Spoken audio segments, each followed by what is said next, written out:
six-man tag team action. It's scheduled for one fall to 15-minute time limit.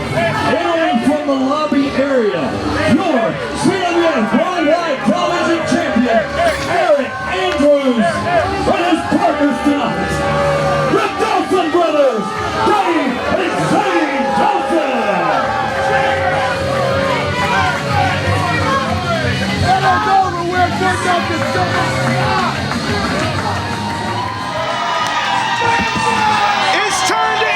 Six-man tag team action kicks us off on CWF Worldwide!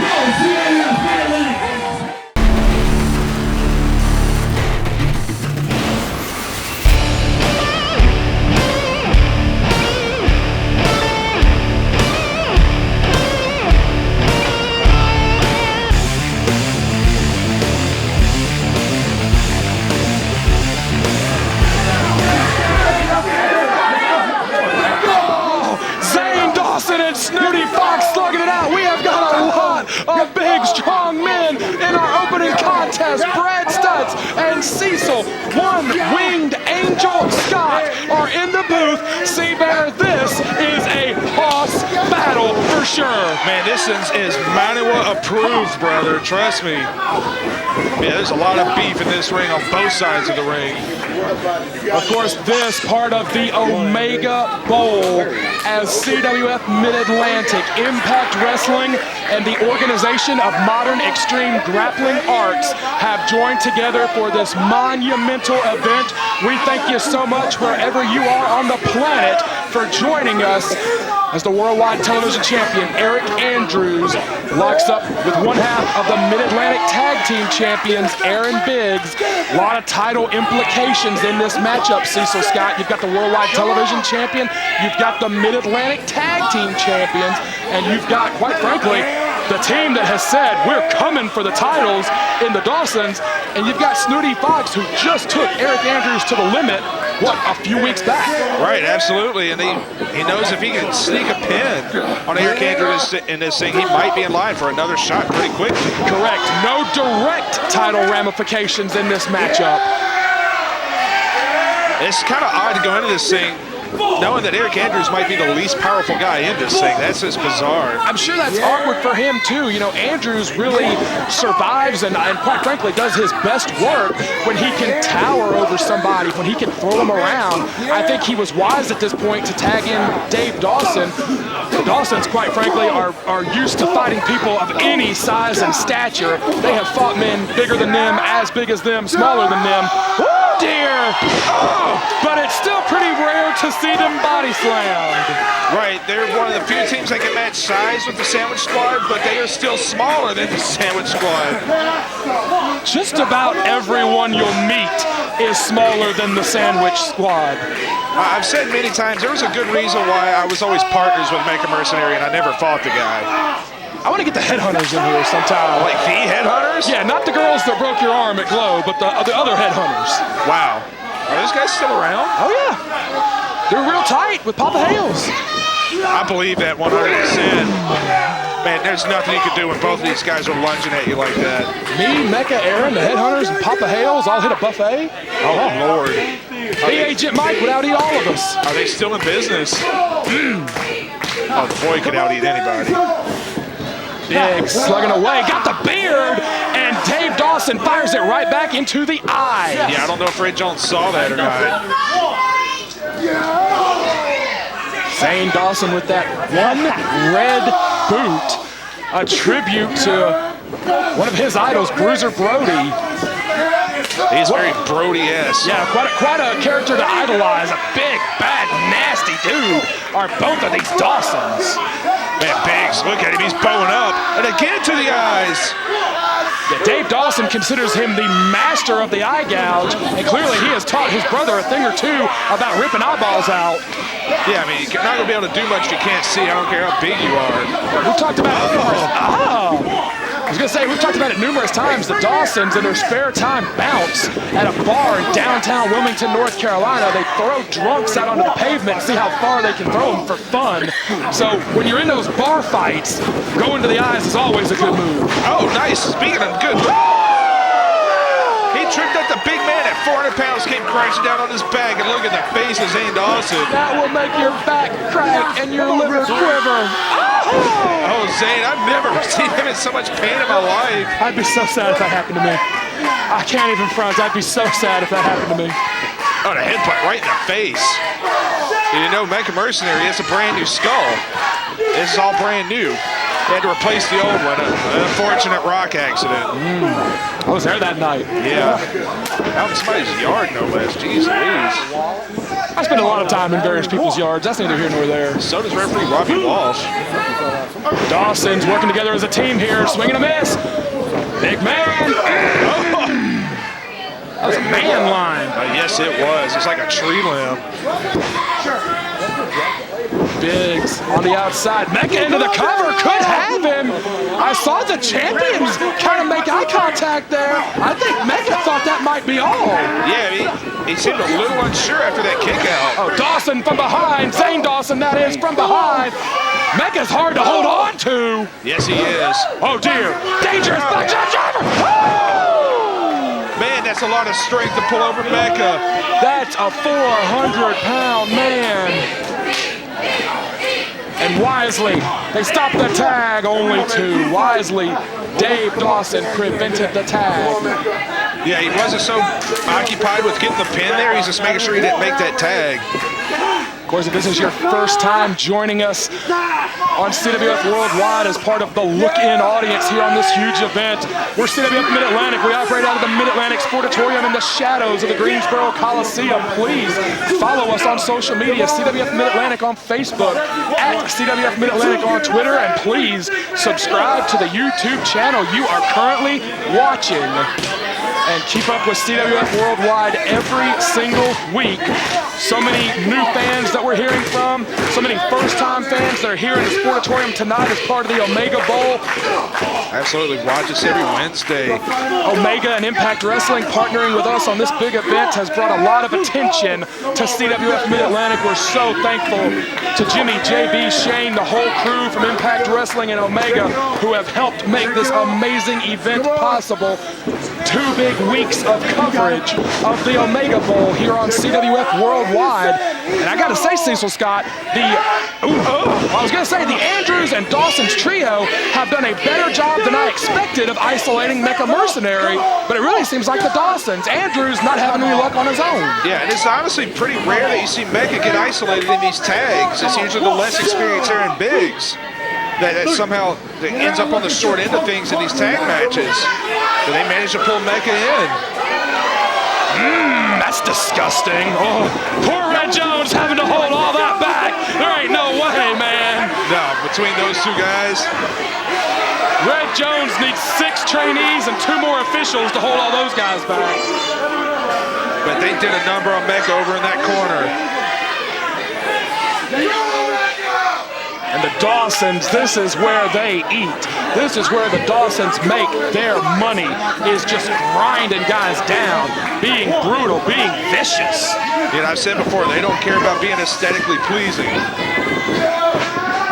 Oh, big charge. Oh, man. Zane Dawson coming off the ropes. Oh, crushed him. That could be all. That could be all. 2. Oh, Biggs barely got in time, and the Dawsons are firing on all cylinders right now. They have staked their claim to be the Mid-Atlantic Tag Team Champions. Quite frankly, the Dawsons have a resume of regional championships in the Southeast and in the Carolinas. The one big omission is the Mid-Atlantic Tag Team titles. That's what they're going for. And if they knock off the Sandwich Squad here, it's going to really, really play into their favor. Zane wants the lariat. No, he blocked it, yes. Went for it again. Oh, and the diving bear cross body. Into the cover. 2. Oh. In comes Dave Dawson. In comes Aric Andrews. And they are stomping Mecha into the dirt.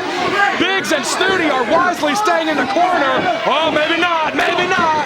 they might not be able to take anymore. Well, you're watching your guy get beat down 2-on-1. Yeah, but when you draw the attention of the referee, when you avert the eyes of the official, it just creates bigger problems. Now we got a Pier 6. This thing is breaking down, C-Bear. Yeah, no way Ray Jones is going to keep control on this. And he went to the back and again to the eyes. The master of the eye gouge, I'm telling you. You want to throw a drunk out onto the pavement, get him in the eyes. Swing and a miss, hold on. Man, Snooty with that explosiveness. He may have the most explosive power of anyone in the CWF Mid-Atlantic dojo. Oh dear, swing and a miss. Oh, there's a murder. There's press. Andrews is on the apron. Oh, Biggs man. is standing tall. And Zane's in there alone with the tag team champions. Oh man, they may be going for the hero sandwich. They may be about to put this away. Man, they're going to squish this guy in the middle of the ring. Wait, what's Dave Dawson will go to the eyes every day of the week and twice on Sunday. Man, he got in there good. Wait, hold on, the lariat. Mecha has got to be mindful. Oh, he clobbered him. Took his head off. And the Dawsons have beat the Mid-Atlantic Tag Team Champions. The Dawsons have beat the Mid-Atlantic Tag Team Champions. The men who say they are coming for the belts have beat the Mid-Atlantic Tag Team Champions. 10 minutes, 7 seconds. Your winners by pinfall, Aric Andrews and the Dawson brothers.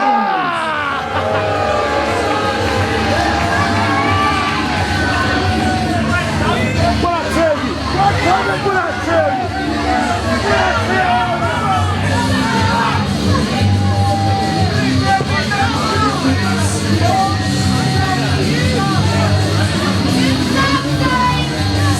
We're coming for him! After being a 4-year letterman at Elon College and 2-time national arm wrestling champion, Burlington's own Don Kernodle turned pro, where he became a world 6-man tag team champion, Mid-Atlantic tag team champion, and 3-time world tag team champion, where he teamed with Sergeant Slaughter, defending against Steamboat and Youngblood in a famous 1983 bout that was the inspiration for Starrcade. Thousands were turned away to the point that authorities broke in on local radio, advising people to stay away from the Greensboro Coliseum because traffic was backed up for miles. Younger brother Rocky Kernodle followed Don into the squared circle, teaming with Ole Anderson at Starrcade 84, touring Puerto Rico, and mixing it up with many of the greats from Jim Crockett Promotions like Ric Flair and the Midnight Express. From there, the Kernodle brothers wrestled all over for 25 years from Canada to Madison Square Garden, proudly representing their hometown. Retired from the ring today, Don and Rocky both still reside right here in Alamance County and still stop by CWF Mid-Atlantic from time to time. We are thrilled to honor our local legends this spring with the Kernodle Brothers Tag Team Tournament. Sandwich Squad is officially entering the tournament! Yeah! Thanks! Our first team We're taking it home. entering the Kernodle Brothers Tag Team Tournament, Mecha Mercenary and Aric Andrews. We're going all the way. Louder! Louder!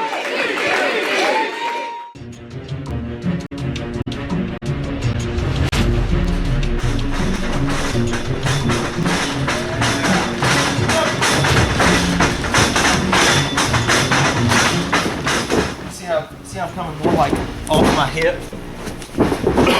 And right, you were like if this arm's going up on lunge here. The little things that makes you money. It's the little things that make people talk about you. No matter what, it's still gonna hurt.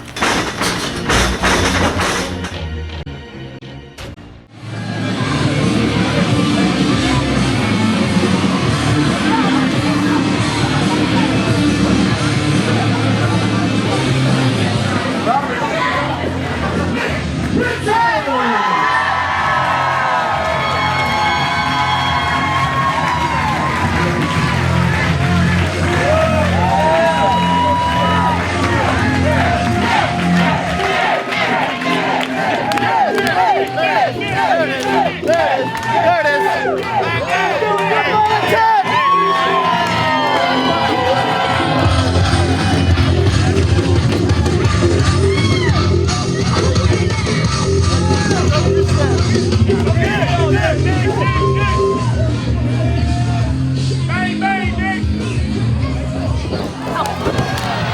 Whoa, Brad, Cutshall just, he jumped Richards at the bell. Bad blood between these two, boiling over from when they faced off back in Matthews, North Carolina. Richards left with his arm raised, and we have seen Joshua Cutshall become increasingly unhinged ever since he cashed in that golden ticket against Trevor Lee and came up short. This is not a guy that was playing with a full deck anyway. Now he's really not. Right, he's one of the only 2 men to come up short in his golden ticket bid. That's extremely rare. Man, Richards is a guy with a lot of momentum right now. Listen to this crowd that has packed the Mid-Atlantic Sportatorium. Oh! Lighten up, Cutshall. You heard the flesh. The flesh? The flesh? The flesh. Hey, too much size and strength there. Cutshall's a big, big man. And a blue chip athlete at that. Richards jumps back. And how can you see Richards go with a cross body like that? It's really been the story of Nick Richards these past 6-8 months, knocking on almost a year now since he won that Johnny Weaver Cup tournament, and quite frankly, has been trying to reinvent himself as a serious wrestler. Fighting a man like Joshua Cutshall on the floor is not the way to do it, though. No, this is a guy that he'll match you out on the floor in a fight. And that's something, like you just said, Richards is trying to get away from that style of wrestling. It's like we talked about in the match with Trick Cassidy. It's almost like he knows if he's got a title match with potentially Trevor Lee in the future, he has to change his game up a little bit. He has to be something that the champion's never seen. Richards climbing back in. And Cutshall rolls right back out. That's actually a pretty wise move. I was going to ask you if you think it's an idea of strategy to retreat, or is it strategy to try to draw Richards into a fight? At this point, obviously it looked like it was a pretty good strategy. Created some distance and regrouped and got the neck across the rope. We saw with Trick Cassidy a man who, quite frankly, seemed to take it personally. Oh, heads up. Oh, man, ducking. Trick Cassidy seemed to take it personally that Richards abandoned what one might call the deathmatch style. Right, the garbage wrestling, and I don't mean that as an insult, that's just what it's called. You know, Richards, he wants to be a wrestler. And I think it goes back, 10 years ago when he was coming out of the dojo himself, a lot of guys said, you don't have what it takes to be a wrestler. And I think part of him has always remembered that. Oh my God, what a spill. Confidence is a killer in the wrestling game. You can attest to it as well as anyone can. And Richards, he may not always present himself that way, but he's a prideful guy and he remembers things. And Cutshall might just take the count out. Well, he's rolling out.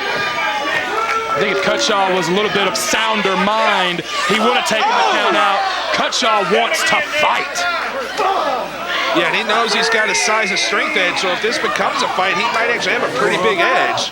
Cutshall to the eyes.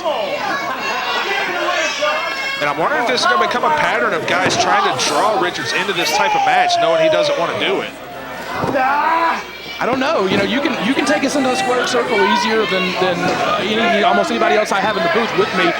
Strategy is such a big part. If you're going into Richards in this situation, hold on, Richards. Ooh, create a little bit of space there. Is that your game plan? Do you try to wrestle him or do you try to fight him? Woo! Oh, man, we'll come back to it. A rough rider there by Cutshall. Big man, two. Only got two. I think you try to stick with your game plan as long as you possibly can, but if it's not working, you obviously have to change things up eventually. What would you go for, though? Would you go to wrestle him, or would you go to try to draw him into a fight? With this big man Cutshall, I would definitely try to out-wrestle him. Maybe try to take the legs out, keep him grounded. You definitely don't want this 6'3", 6'4" guy vertical using his reach on you. Man, he might light him up here. Man, when you're the smaller man, you always want to try to wrestle as much as you can, or if you're a flyer, take to the air.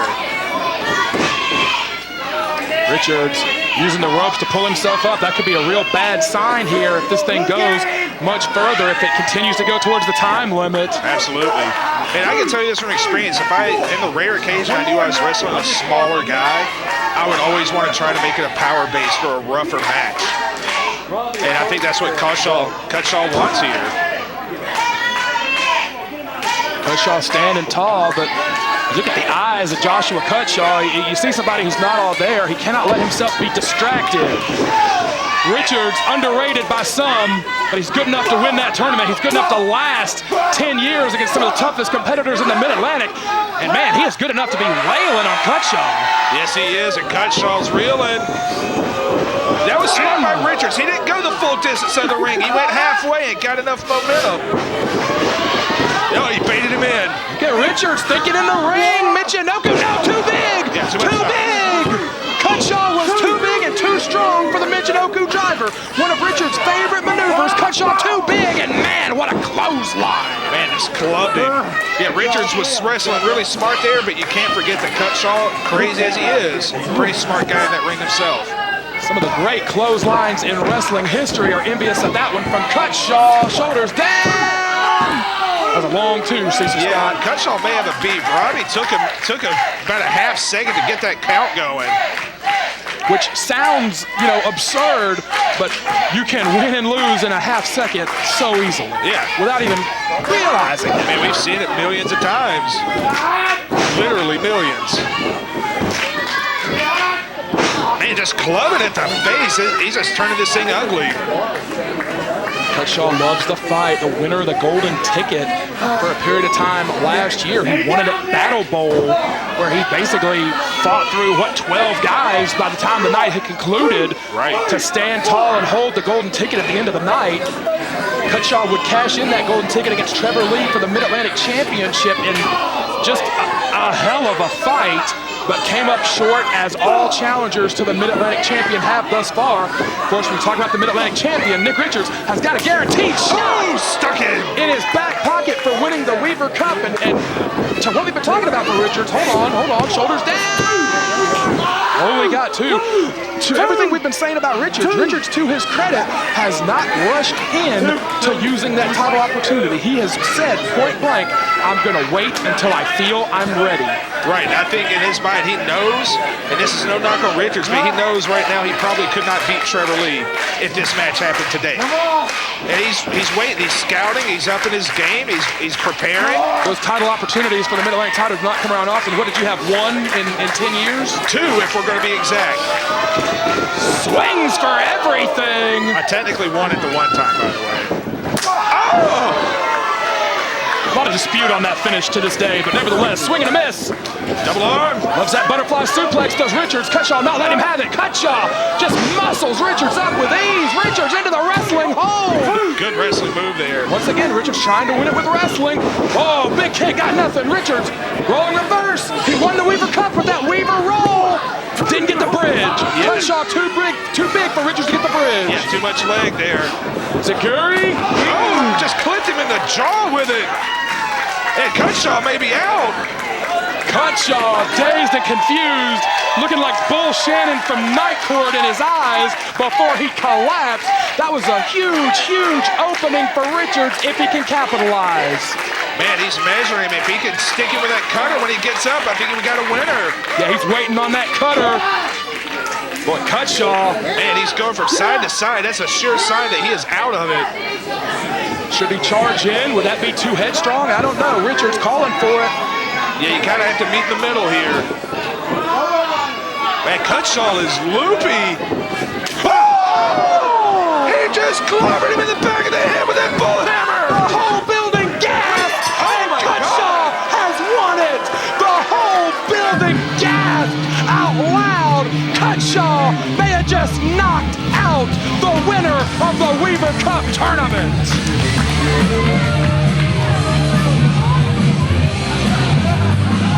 9 minutes and 7 seconds, winner by pinfall, Joshua Cutshall.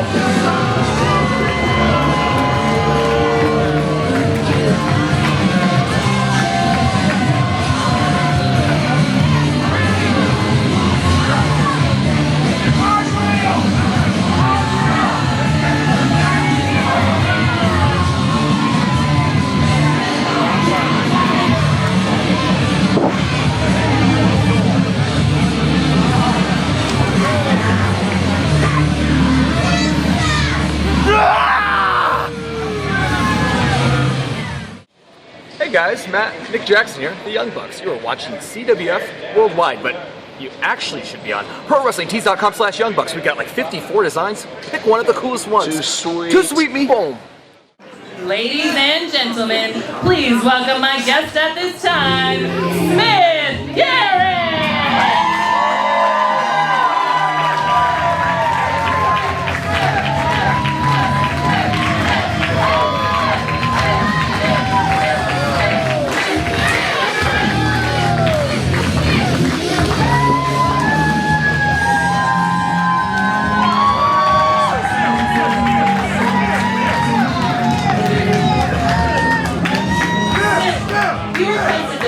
To address the CWF fans about the escalating issues between you and Osiris, so the floor is yours. Well, the thing is, something just doesn't quite feel right. Give me 1 second. What is it? That's better. That's better.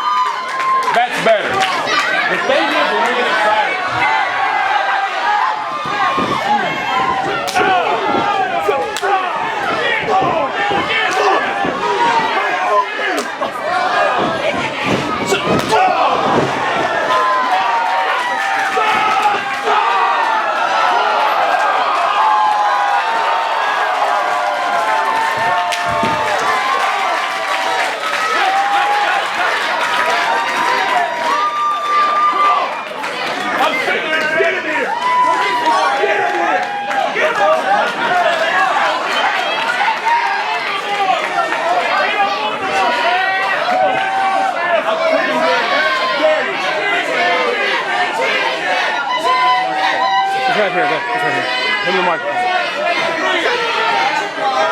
I am absolutely sick of your crap. You want to jump me from behind? I'm tired of it. So I tell you what, if you're not man enough to get in here right now, the next show, man to man, face to face, if you got the balls, meet me then.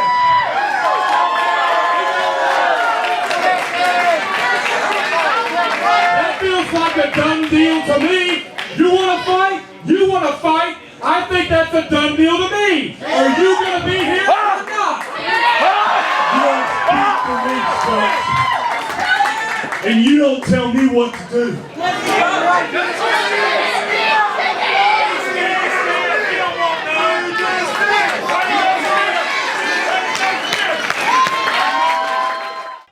The Mid-Atlantic Sportatorium is the #1 venue for live pro wrestling in all of the Carolinas. But did you know that you can also rent the Sportatorium for all of your anniversaries, fundraisers, and live pro wrestling birthday parties? Check us out at CWF247.com to find out more about how you can have your events right here at the Sportatorium.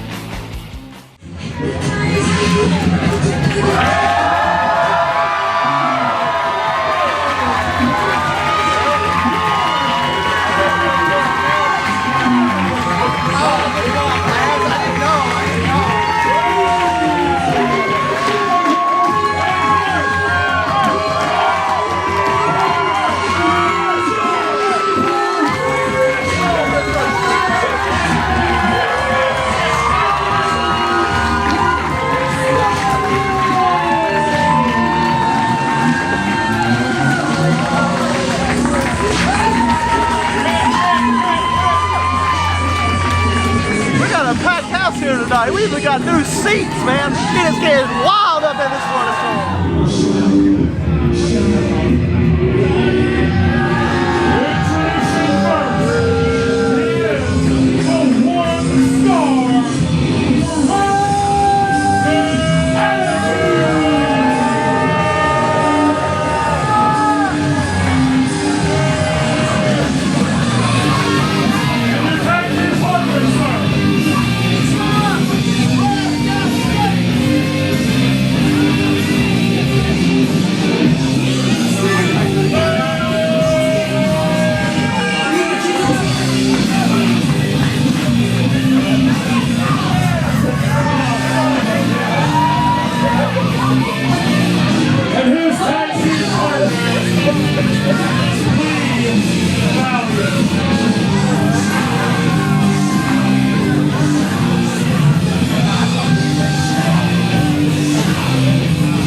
Cecil Scott, it is a huge CWF Worldwide main event here as part of the Omega Bowl.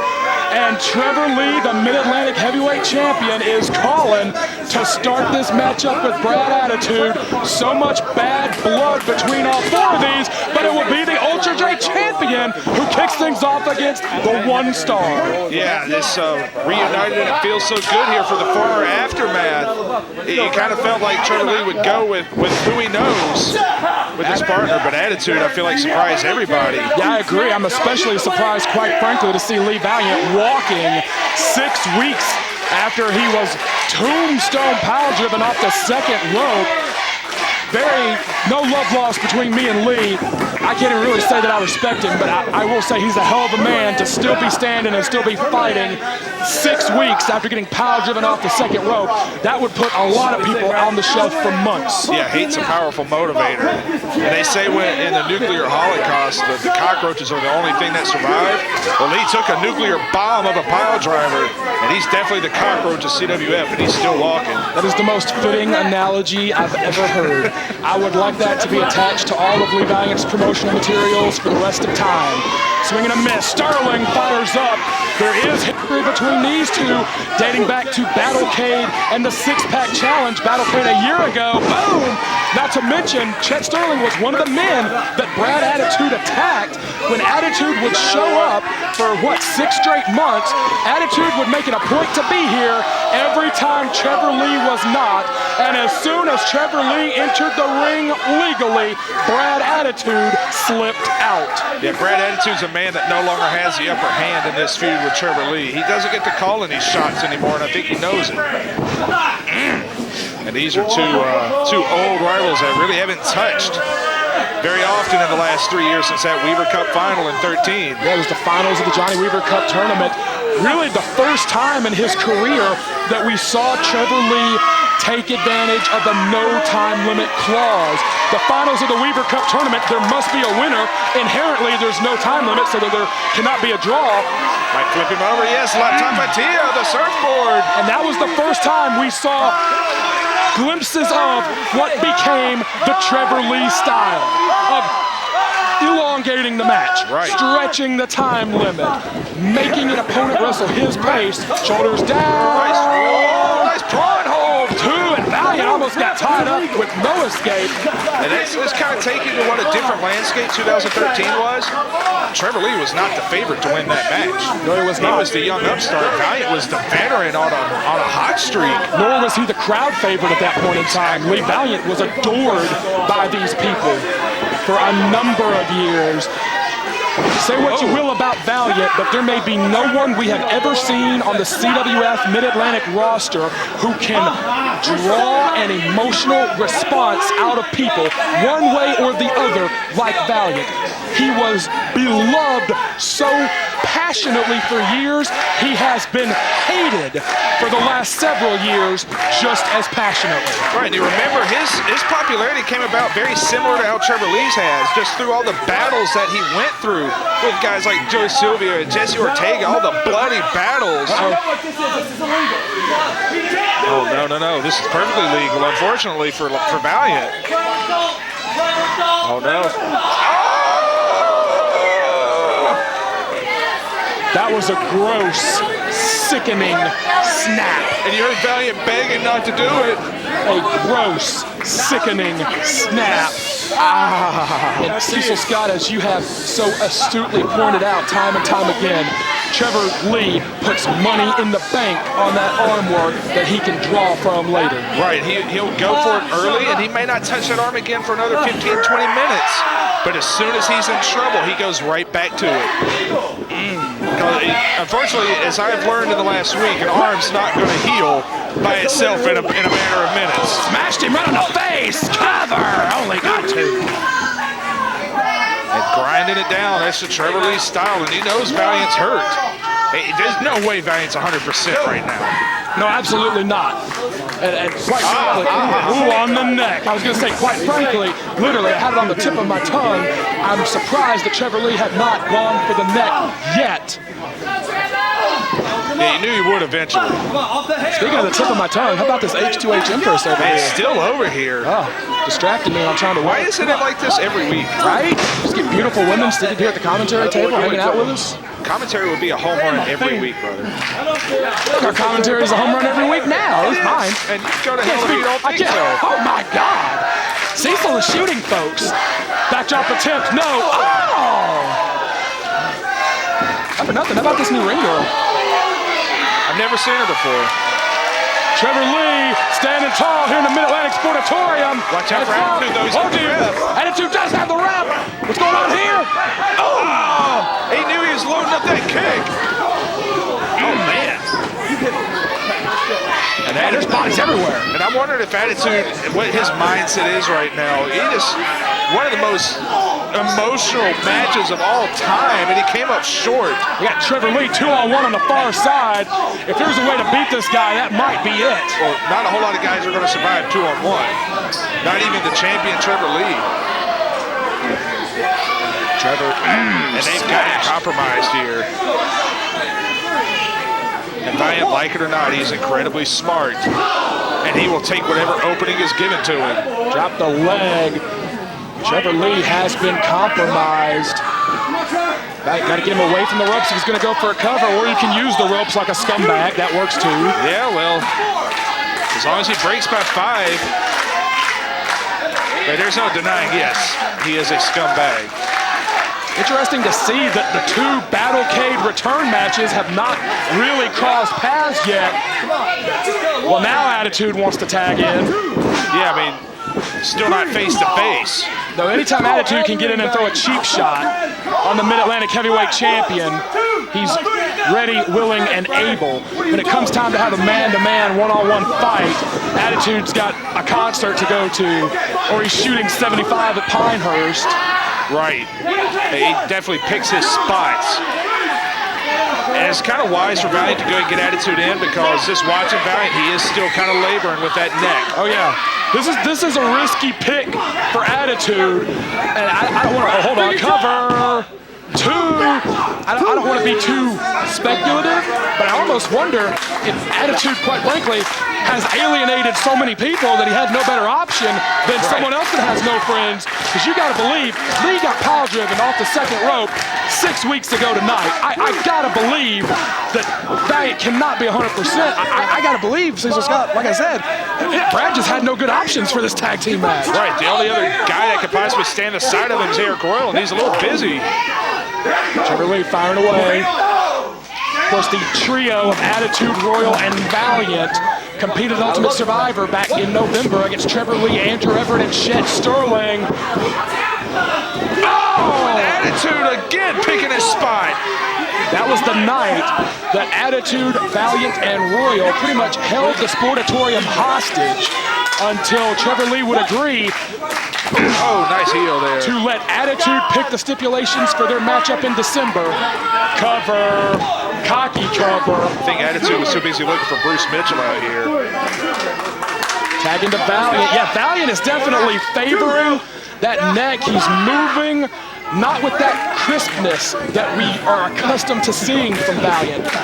Manipulating the shoulder down, no sir. Like him or not, Valiant has got a crispness to his movements and his motion. In the ring, he's phenomenal. No one has ever said otherwise. But yeah, I think it's wise for Valiant to stay on the mat here. Not that I want to be on the mat with Trevor Lee, but it puts Valiant in a lower risk situation for something bad to happen. Yeah, less movement, less chance to get knocked down or kicked in the head. Nice roll through by Trevor there, but he rolled Valiant in between he and his partner. But Trevor is taking some big shots here. Normally we would see Trevor spring into action to make that tag to Chet Sterling. Oh boy. Oh, this is going to be bad for Valiant. Oh, snapmare. I thought he was about to get dumped on his head. Oh, it did end up bad for Valiant. Oh, God! And right on that neck that was pile driven off the middle rope. Come on, you got to get out. Referee Eric Foster trying to keep Brad Attitude back. Attitude knows that his team is in big-time danger of losing this matchup. I mean, Lee is hurt. Oh, Attitude tagging in. He had to out of desperation. Nice elbow. He could not let an injured man hit the champion. Oh, dear. Attitude could not leave an injured man in to fight the champion. He's got to do it himself, and this could be about to get real mean and nasty, folks.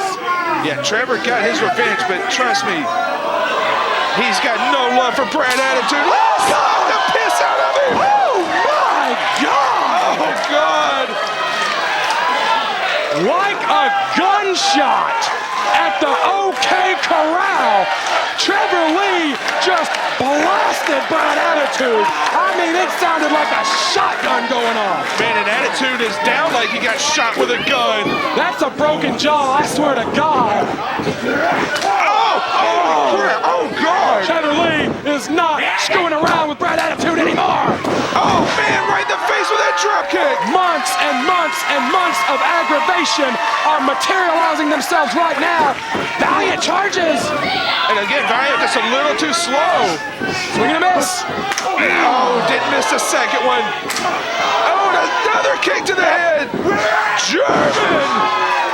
Attitude turned into a human tree. Oh, dear. Oh, penalty kick. Up and over. Oh, I would not want to be Lee Valiant right now. And Chet tagged himself in. Could be the high fly flow. No, he didn't get the kick. Oh, and nothing but knees. Oh, that's a Oh. Man, Attitude was ready. Sterling went for the high fly blow, the move that he won the Ultra J Championship with from Cedric Alexander in Cedric's last match on the Independents before going to Monday Night Raw. Attitude knew that. He had it scouted. And Valiant blocked that kick on the outside too. Nice springboard cross body. No cover though. He bounced off of him. Oh dear. Oh! Slingshot spear, and you saw how closely Valiant protected that neck so as to not spike himself on the canvas. Cover, two. Man, Valiant risked everything on that spear.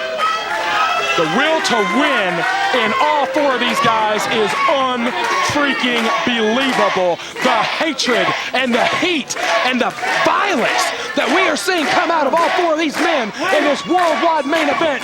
Clearly, while hands were raised at Battlecade, issues were not settled. Vertical roll.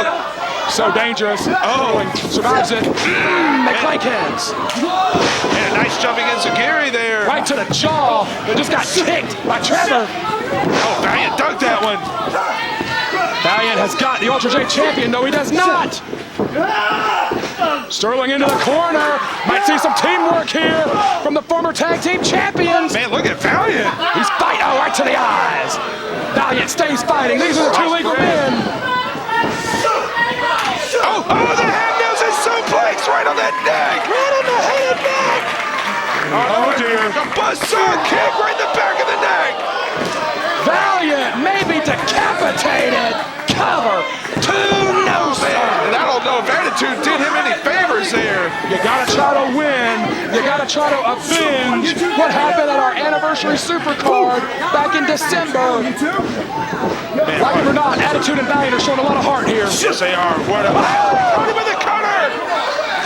Man, that might be it. Oh, kill shot name. It wasn't ready for that. Everyone down. Trevor Lee is up. Two old rivals meet again in center ring. Again with the sliced bread, his version of the Shiranui. No, he caught him.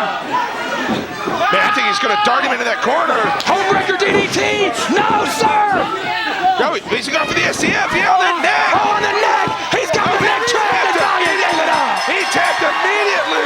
That neck may be permanently damaged. Good Lord, what a fight we have seen tonight on CWF Worldwide. The Ultra J champion and the Mid-Atlantic heavyweight champion stand tall in a war.